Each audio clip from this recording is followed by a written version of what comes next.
In questo video. I Cheetos. Le scimmie sono talmente tanto abituate alle persone che vengono lì. Ieri sono stati assaltati. Gomito sinistro, bacino, ginocchio. 5 persone. Da qui in poi parte la giungla più profonda. Sta piovendo qui a Lavanta.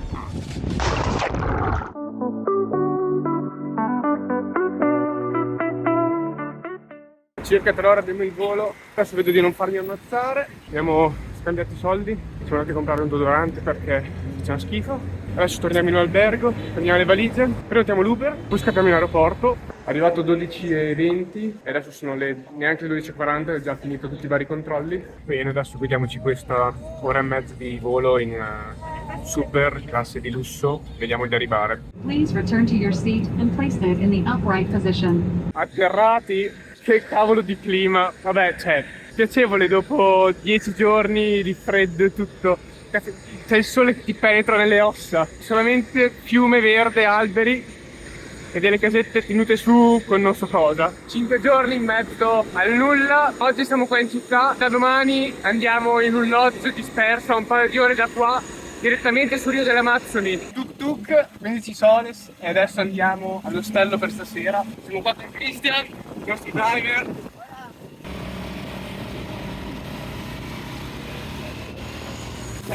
La città pazza.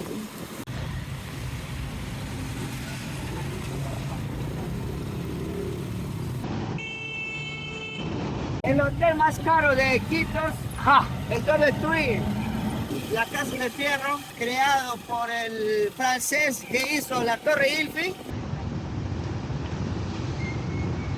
c'è il mercato. Ostello in un posto loco.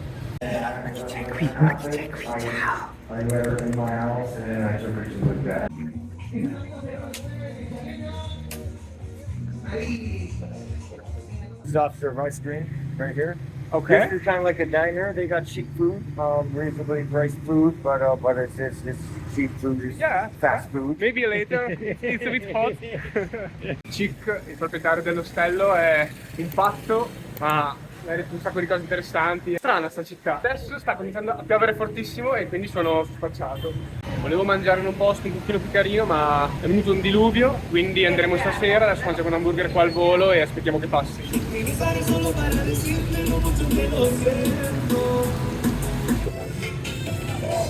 Poi mi sento gigante, cioè veramente impressionante. Non so, sono alti 1,50 m. 2 hours later. È fatta. Domani mattina si parte, 9:30, vengono a prendermi, portano non so dove, non mi vedrete più. Un'altra Piazza dell'Arma, questa è quella di Iquitos, non c'è niente di bello, quella è la chiesa di Iquitos e basta, fine. Mi mancava un po' il caldo appiccicaticcio. Una cosa che non mi mancava, le zanzare. Porca troia, quanto sono cattive. Eccoci di nuovo al nostro ostello. Vabbè, qua c'è il mercato che va avanti, probabilmente H24. Se non mi accoltellano, no, si scherza. Arrivati, Amazon Dream Hostel. Later that same evening. Non trovo dove andare a mangiare, non mi ispira a niente. Il Double Tree dovrebbe essere l'hotel più costoso di Iquitos, noi non lo visiteremo. Il gioco d'azzardo va tantissimo e tutta la gente si ritrova qua dopo una giornata di lavoro e è pieno imballato di motorcycle, ma c'è una gigante.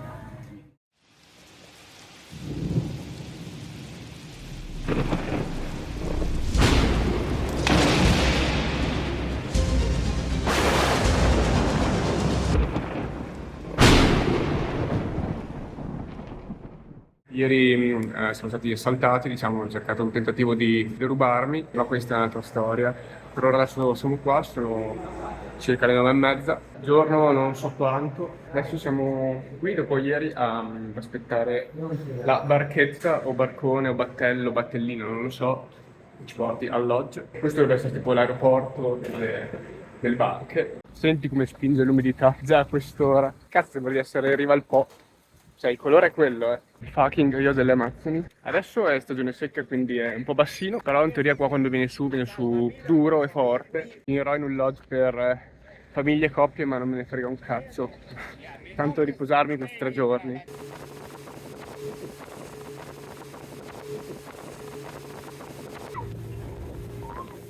Alla fine, autobus. probabilmente che va molto più forte e fa molto più casino, però sta terra di oggi. Sto coso va a una velocità sicura, adesso sto cercando di fare i detriti, passa da, diciamo, da verdino a marrone, il marrone è proprio il centro del fiume del Rio delle Amazzoni. Così, bruciati, ma stiamo volando, non so quanto andiamo forte. Il padrone, bellissimo. Altra barchetta stuprata, abbiamo una porta aerei, va lì. Tappa, andiamo a vedere adesso se riesco a non ammazzarmi. Adesso dovremmo avere tipo una camminata da una ventina di minuti. Sono riuscito un po' a allontanarmi dal gruppo perché fanno un casino atomico e non riesco mica a sentire rumori che ci sono qua in giungla. Per il resto è di un verde, ma di un verde che è incredibile, e non c'è il sole perché c'è quasi sempre nuvolo, soprattutto in questo periodo. Non so, ho sempre quell'impressione di essere osservato e ogni tanto mangiato anche.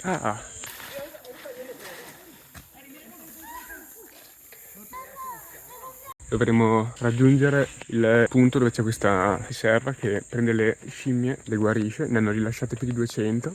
Le scimmie sono talmente tanto abituate alle persone che vengono lì, proprio tipo ti si aggrappano e basta, si fanno portare in giro. Comunque questi sono tutti riabilitazione, alcuni sono cuccioli, altri sono adulti. Questo è il centro più grande in Iquitos, a parte quelle nelle gabbie perché devono curarle o perché magari devono essere un attimo riabituate a stare in gruppo.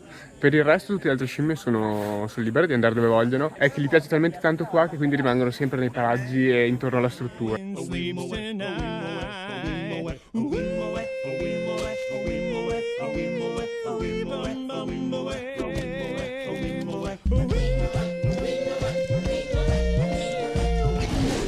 Risparmio la parte sui traffici illegali, sui modi in cui dividono il bebè dalla madre, come utilizzano le pelli eccetera eccetera, perché è un po' too much. Diciamo solo che il traffico illegale di scimmie è altissimo in Perù e va a finire praticamente ovunque, Stati Uniti, Europa, Medio Oriente, Oriente, non è che se la passino proprio bene. A questo punto torniamo alla barchettina, ecco, ho preso su 2 ragnatele. Avrò un ragno gigante sulla schiena. Direi che c'è da continuare a navigare ancora non so per quanto verso il lodge. Vediamo sempre sparato per i missili. Ci manca ancora adesso circa 1,25. Dopo una sessantina di chilometri a nord di Iquitos siamo arrivati finalmente al lodge. Ammetto che sembra un po' too much perché è veramente bellissimo, mi ci potrei abituare. Camera numero 4, andiamo a mettere giù la roba, poi ci ritroviamo che devono dirci delle cose. Mega sala da pranzo gigantesca con buffet, un po' di stanzettine, giardino interno, là c'è la mia stanza, camera pazzesca, bagno gigante, letto numero 1, letto numero 2, letto numero 3, direttamente sulla piscina. Oppala. Oltre la sala da pranzo ci sono anche i giochi da tavolo, direi che è abbastanza piacevole. Comunque veramente una figata. L'ho già detto prima, c'è un sacco di cibo e non vedo l'ora di finirlo tutto. Ci mettiamo qua e fra 2 orette abbiamo la prima attività. Pranzetto fatto, adesso andiamo a fare la prima esperienza. Walking to the jungle, quindi camminata in giungla, stivali, roba lunga e soprattutto lui, che tra l'altro può essere usato anche come profumo perché è buonissimo. Non so niente come al solito, quindi sarei troppo curioso di vederlo nel periodo delle piogge con tutto qua pieno d'acqua qua in mezzo. Figata che tu esci al mattino, trovi tutto allagato, magari qualcosa che gira lì nel mezzo. Vabbè, mi sa che non lo vedremo. In giungla bisogna vestirsi con colori pochi appariscenti, i pantaloni e maglia lunga. Questo specie di polipo viene chiamato la palma che cammina. Queste qua sono le sue radici e si spostano continuamente. Funghetto super potente che se lo mangi muori. No, non è vero, comunque ci sono un sacco di cose tra piante e arbusti che curano praticamente tutto. Questa è una piantina, sarà 40 metri, forse di più. Qui invece ci sono dei bellissimi nidi di termiti che possono andare fino a 6 metri di profondità. Abbiamo finito il giro, è durato circa 1 oretta e mezzo, molto carino per partire e niente, direi di andare in piscina. Presenti le piogge tropicali, quelle di cui si sente spesso parlare, non promette nulla di buono. Là in fondo avevo via tutto qua. Là stanno recuperando la barca perché l'avevano persa. 12 seconds later. Non è male, piove un po' ovunque, ma C'è qualche gocciolina anche qua sotto. Sono le 6, abbiamo appena iniziato il boat ride. Praticamente saliamo un pochino il fiume, poi ci fermiamo adesso a sentire le differenze di rumore che c'erano tra stamattina e adesso. Bene, bene. Quindi dopo gli eventi di ieri vediamo di fare un po' un check-up per capire dove siamo andati a sbattere. Quindi gomito sinistro, gomito destro, bacino. Questa è fastidiosissima perché ci va sempre l'elastico dei pantaloni. Poi scendiamo un po', ginocchio destro, in 2 punti, ma vabbè, segniamolo come 1. Alluci perché queste stupide ciabattine ovviamente sono spaccate. Quindi vabbè, un po' gibbonato in giro, brucia un sacco e tira sotto ogni doccia la pelle in maniera incredibile. Ma perché lo schifo di sporco che c'è su quella strada di Chitos lo sanno solo loro. Gli auguro tante brutte cose a quei simpaticoni e niente. Day 2. Stanotte ho dormito all'infinito, dopo anche ieri notte non ho dormito nulla. Ci abbiamo fatto colazione e andiamo a fare la prima attività della giornata. Anche tutta ancora dovrò essere la prima parte della giornata. Poi dopo il resto lo vediamo dopo, perché avremo un piccolo cambio di programma dovuto anche al meteo. Si sbarca, si va a conquistare l'Amazzonia. Oddio, fatica. Il primo gattino peruviano. Qui gli alligatori e tartarughe vengono mantenute lì finché sono piccolini per evitare che vengano catturati dai pescatori. Poi vengono rilasciati, ma comunque il rischio rimane. Tra l'altro mi hanno detto che la carne di alligatore è molto simile a quella del pollo, sia come colore che come sapore. Chitos tipo ti vendono la carne di alligatore tipo a 2-3-4 volte il prezzo, ma in realtà è pollo. Anche se non sembra, qua dentro ci sono dei pesci che sono lunghi fino a 1,5 metri. Tutte le piante sono collegate tra di loro e scambiano ossigeno e nutrienti. La loro vita è di 5-6 mesi. I pesci che ci vivono tendono un pochino a mangiarle, quindi durano un pochino meno. Quando c'è la stagione delle piogge viene completamente coperta quella parte di terra, quindi diventa gigantesco. Tutta l'area là sotto diventa un unico gigante fiume e le 2 parti si uniscono.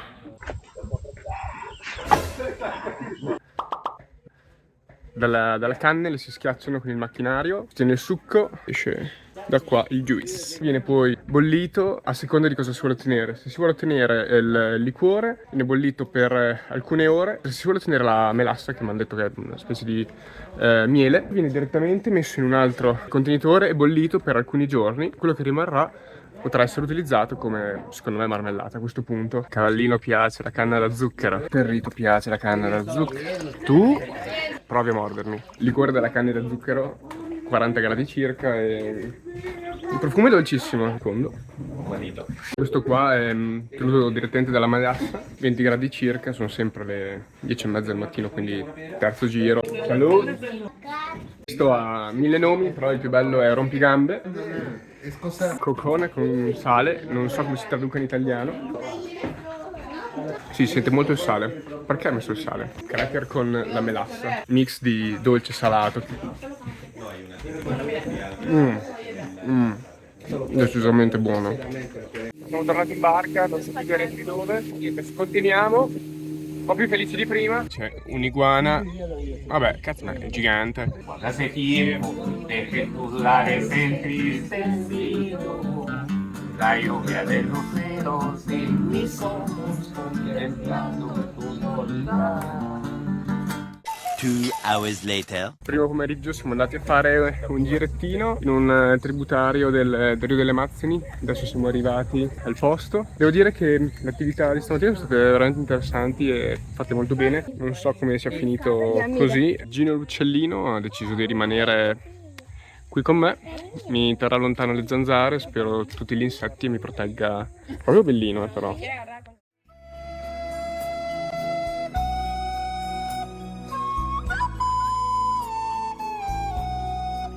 Queste sono termiti e bisogna cercare di evitarle perché si finisce sul loro percorso. Sei più o meno spacciato.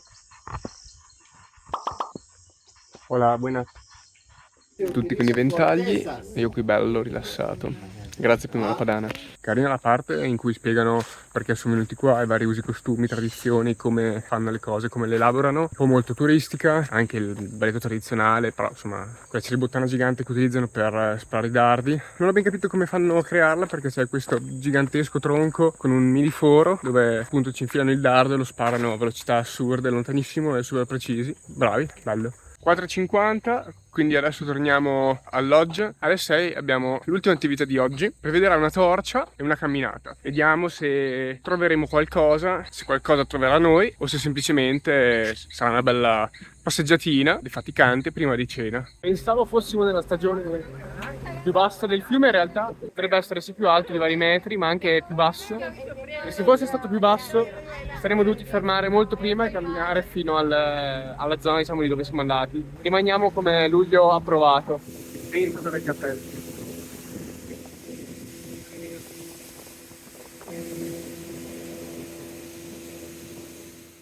Later.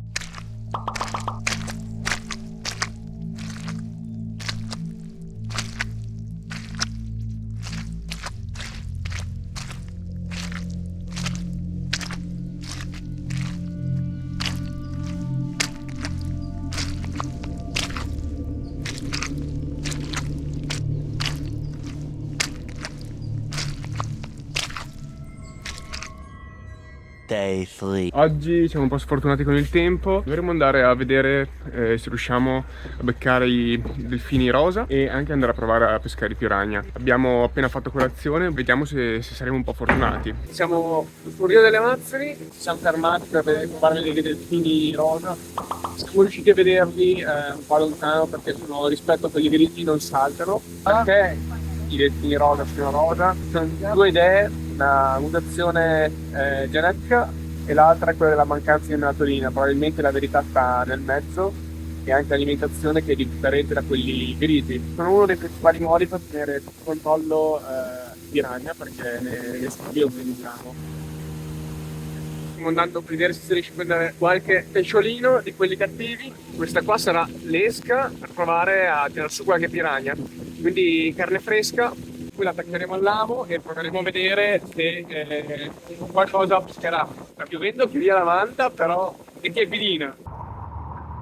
Solitamente i piranha non attaccano gli umani direttamente. Capita solo quando sanguini, quindi come nel mio caso potrei mettere la gamba dentro e vedere di tirarne su qualcuno come esca. Much later. Abbiamo provato per una buona mezz'ora, abbiamo lanciato di tutto, mucche, cammelli, maiali, qualsiasi cosa si muovesse. Hanno mangiato un'infinità di esche, venuto solamente un pesce gatto e adesso sono tornati all'alloggio sconfitti. Ha anche smesso di piovere, quindi... Alla fine ne avevo ancora parlato dell'lodge, della struttura. Ne avevo uno da $300, uno da 400 e uno da 500. Quello da 300 alla fine l'ho escluso perché c'erano solamente altre 2 persone. Quello da 500 era un pochino troppo, quindi dove ci troviamo noi adesso, che è l'Heliconia Lodge, $400 per 4 giorni e 3 notti, circa 350 euro. Il prezzo non è bassissimo, sicuramente potevo trovare qualcosa di più, come dire, economico. Ho preferito prendermi questo piccolo spazio per me per riuscire insomma anche un po' a rilassarmi, oltre che vedere quello che effettivamente mi interessava, ovvero la giungla e le varie attività che si potevano fare, che bene o male sono simili tra tutti i lodge, perché quello è. La struttura è incredibile, nel senso che hanno non so quante barche, hanno penso una ventina di camere, una cucina veramente buona, carne cambia sempre un sacco di verdura e anche la colazione è veramente ricca. Sono molto precisi con gli orari, ci sono degli orari per la corrente e di conseguenza per il wifi. Non c'è acqua calda, per il resto mi sono trovato molto bene, lo staff parla sia spagnolo che inglese, è molto disponibili, le camere sono pulitissime, sono giganti. Io non ho trovato strani animali dentro, qualcuno sì, ma insomma affacciati sul Rio delle Amazzoni in mezzo al nulla. Se ci fosse la stagione delle piogge qui sarebbe contornato dall'acqua qui dietro, che non si vede, ma comunque tutti i lodge sono sopraelevati proprio per questo motivo. E, insomma è inevitabile, capita da noi in campagna, figuriamoci qua. C'è una sala da pranzo gigante dove accoglie tutti gli ospiti, ci sono vari giochi, se uno vuole può prendersi anche una qualche birra, così.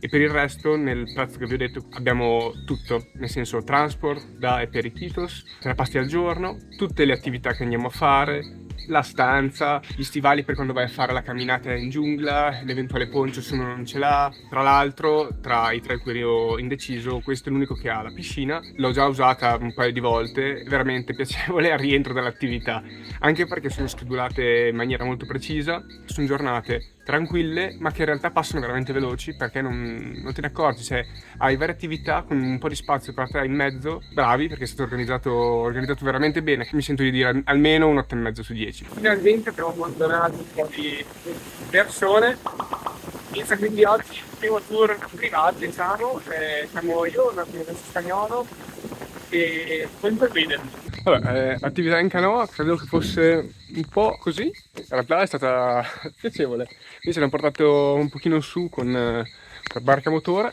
poi ci hanno cacciati su una canoa, super rilassante, nel mentre abbiamo chiacchierato di più del meno con la guida. È saltato fuori alla fine che l'acqua che ci danno da bere nei boccioni qua è l'acqua del Rio delle Amazzoni, filtrata più e più volte, fino a renderla completamente potabile. Hello? No, di qua, no, verso la camera. Cocò! Pero, attacca!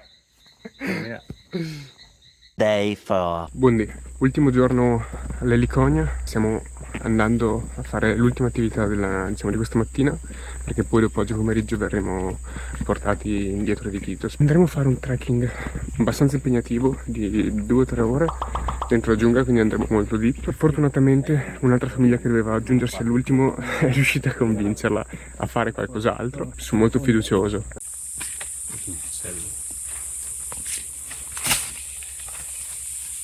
Spiky branch.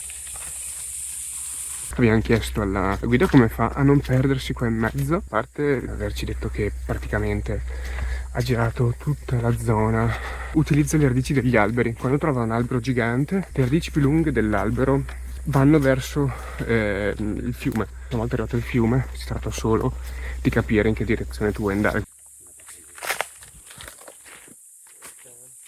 Da qui in poi parte la giungla più profonda. Pensavo fosse già abbastanza profonda e invece a quanto pare no. Wow. Bueno. Se quedan atrapados en su... sí, pero sí quiero verlo. Il piccolo ragnetto lì dietro, piccolo non è, può mandare al cimitero piccoli bambini, altamente velenoso. Cliff Escara. Pero eso también hay de otro color, veo rojiza. Altra figata, quando gli spagnoli sono venuti, diciamo, a cercare di conquistare la zona, una quantità incredibile di loro, degli spagnoli, sono morti a causa delle punture delle zanzare. Portavano il dengue, a differenza degli Inca che conoscevano alcune piante particolari per curare questa malattia. Essendo alto almeno 30 metri probabilmente potrebbe avere dai 100 ai 150 anni e forse anche più. A proposito di buone notizie, ci stava raccontando che è capitato anche di gente che venisse morsa da dei ragni minuscoli e dopo un paio di settimane la zona cominciasse ad andare in cancrena, potevo rimanere in piscina. Look at here, another tarantula nest. Ahí, it's inside. Yeah. Está ahí. Vamos a intentar salir con una hojita o algo. Type of trouble. Look. Yeah, È un small one. yeah. Siamo tornati lodge, sono circa 2 ore di camminata, sono da buttare, sono dritto in piscina. Figo, cioè nel senso, questo sì che era una camminata dispersi non so dove. Dopo 2 secondi avevo completamente perso l'orientamento. A parte i nidi di tarantola, che quelli facevo anche senza vederli. Siamo stati un po' sfortunati a non vedere serpenti o roba del genere, ma può capitare di vedere qualcosa, può non capitare. Prendiamo quello che la giungla ci ha dato, siamo a posto così. Andiamo a goderci queste ultime ore qua, che poi si torna in Iquitos. Spiegazione, finché me la ricordo, di quello che è successo, diciamo, l'altra sera quando stavo tornando all'ostello e di come è avvenuto l'aggressione. Ero praticamente nella piazza centrale, in piazza dell'Arma di Iquitos, era poco dopo mezzanotte, mi avvio al mio ostello. La via per l'ostello è dritta per dritta la via centrale e portava fino a un mercato in fondo vicino al porto dove c'è questo ostello. Stavo camminando nella via, da solo, non c'era praticamente nessuno in giro perché comunque praticamente dopo mezzanotte spariscono tutti. C'è una persona che arriva di fronte a me, ci incrociamo, a un certo punto vedo con la coda dell'occhio che questa persona si era girata. Cosa faccio? Stessa cosa, mi giro anche io, un po' sulla difensiva e lo guardo. E vedo che comincia ad avvicinarsi. Allora gli urlo no, vedo che continua a venire verso di me. Nel frattempo mi accorgo che da di fronte sta arrivando un'altra persona, dalla mia sinistra un'altra persona, e poco dopo sopraggiungono altre 2 persone, diciamo dai 2 lati della strada in moto. Quindi siamo a 5 persone. A quel punto impazzisco. L'unica cosa che riesco a pensare è quella di scappare. Oh dai, sei alto, sei grosso, fai palestra. Non so fare a botte, non voglio fare a botte, e 1 contro 5, anche se sono alti 1 metro e un pisello moscio. L'unica cosa che riesco a pensare è correre. Uno di loro riesce ad afferrarmi, diciamo, nel colletto della maglia e probabilmente anche nella catena. Con quella presa praticamente io inciampo e finisco per terra e vado giù, diciamo così. Ed è per questo che mi sono fatto questo e questo. Mi rialzo e si vede che la ciabatta si era un pochino sfanculata e dopo pochi passi cado dall'altra parte, quindi mi faccio questo.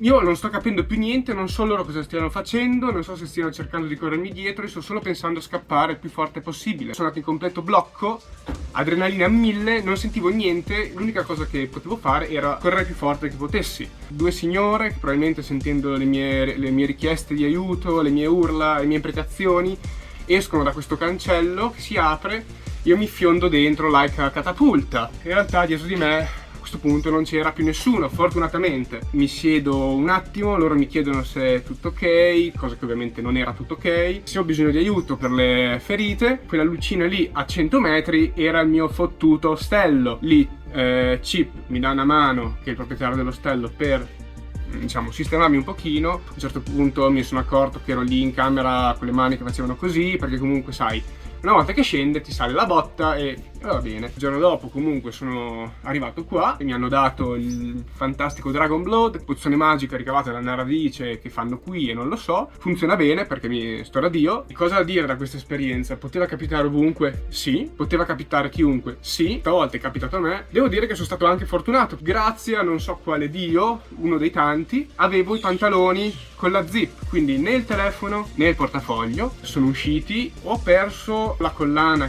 d'oro che mi aveva regalato mia mamma, forse anche per quello che sono andati, perché dopo che avevano ottenuto quello erano più o meno a posto. Spero che possano passare la vita comprando medicinali. Per il resto poteva andare peggio, sì, poteva andare meglio.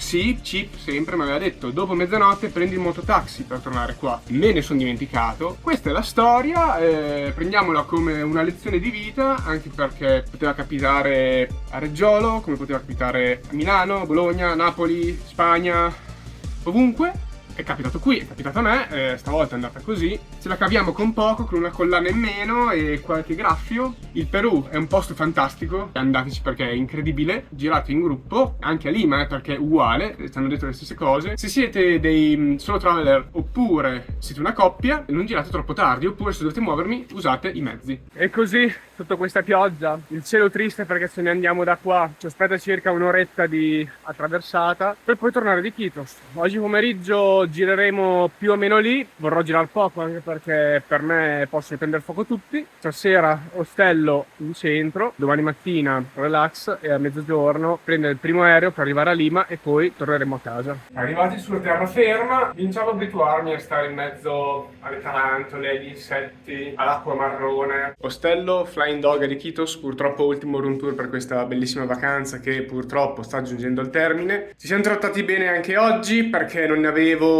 più, quindi ho speso ben 20 euro, forse 21, camera tutta per me con anche la colazione compresa, letto matrimoniale così posso dormire a stella e poi una bellissima vista direttamente sul Rio delle Amazzoni. Andiamo in un bar ci piazziamo in camera e aspettiamo quel volo che rientro di domani. Brutto come la fame, vestito e puzzo tantissimo. Vediamo di andare là e prendere magari un drinkettino, un pisco sour, 18:30, stanza, doccia, cena, letto. Qui tutto molto bello, ma di fianco c'è sta cosa qua che cade a pezzi, mezzo finito, distrutto, altra roba distrutta, mezza cosa, rottame, discarica ambulante, discarica su barca, e vabbè, bar fighettino in mezzo al cavolo di Rio delle Amazzoni, raggiungibile solo per barca. Ecco, quello, proprio quello. Adesso troviamo Mark e vediamo di prendere qualcosa da bere. Carino. Vediamo il pisco.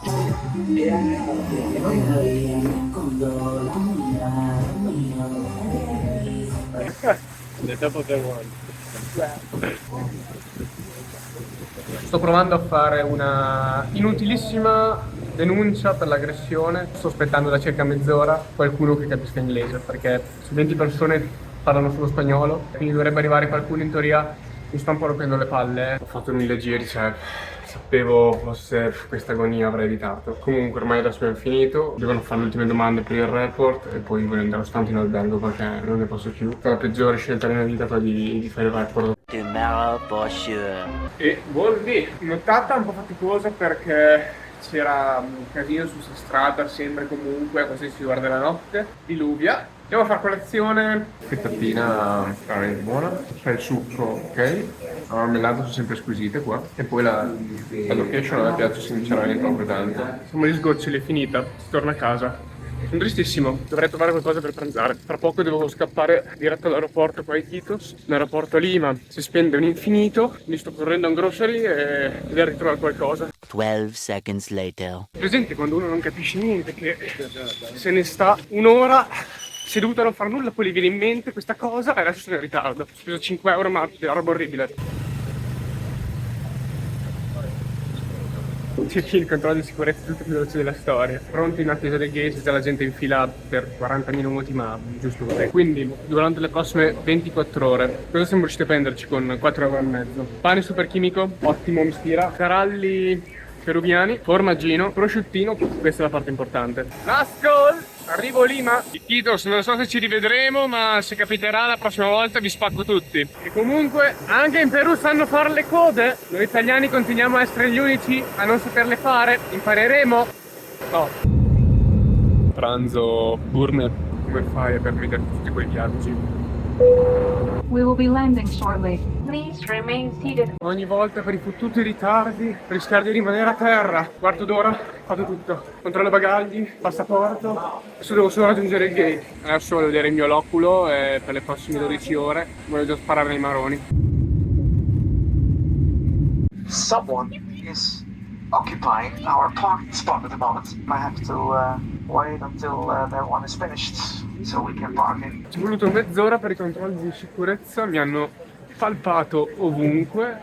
Sobri in aeroporto. Volevo parlare un po' dei prezzi del Perù. La vita costa pochissimo. Tutti i transfer che abbiamo fatto all'interno di Lima di solito ce la si cavava con 1-2 euro massimo. La cena più costosa, quella della prima sera, che siamo andati in un ristorante un po' bellino, mangiato pesce, vari piatti, abbiamo speso 18 euro se non sbaglio. Da tutte le altre parti abbiamo sempre mangiato con quote che andiamo dai 2-3 euro fino a una media di 10-11, in posti super local, non spendi veramente niente, ti portano delle porzioni gigantesche, cibo sempre tutto buono, non abbiamo mai avuto nessuno di noi problemi di alcun tipo con l'alimentazione, abbiamo preso un sacco di succhi, anche col ghiaccio, che magari di solito è una delle prime cose che si sconsiglia di fare, mai stati male. Mi sento assolutamente di consigliare di andare a provare questi posti perché meritano assolutamente. Costa meno mangiare che bere. Tutte le attività, quelle un po' turistiche, quelle costano, e i soggiorni anche lì dipende molto dagli hotel. Negli ostelli trovi stanze, si va in dormitorio,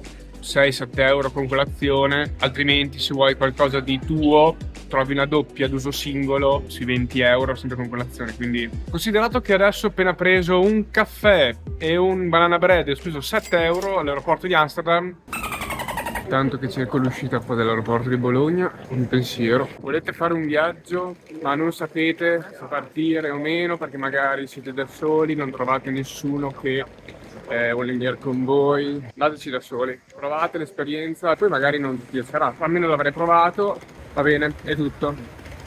Adios.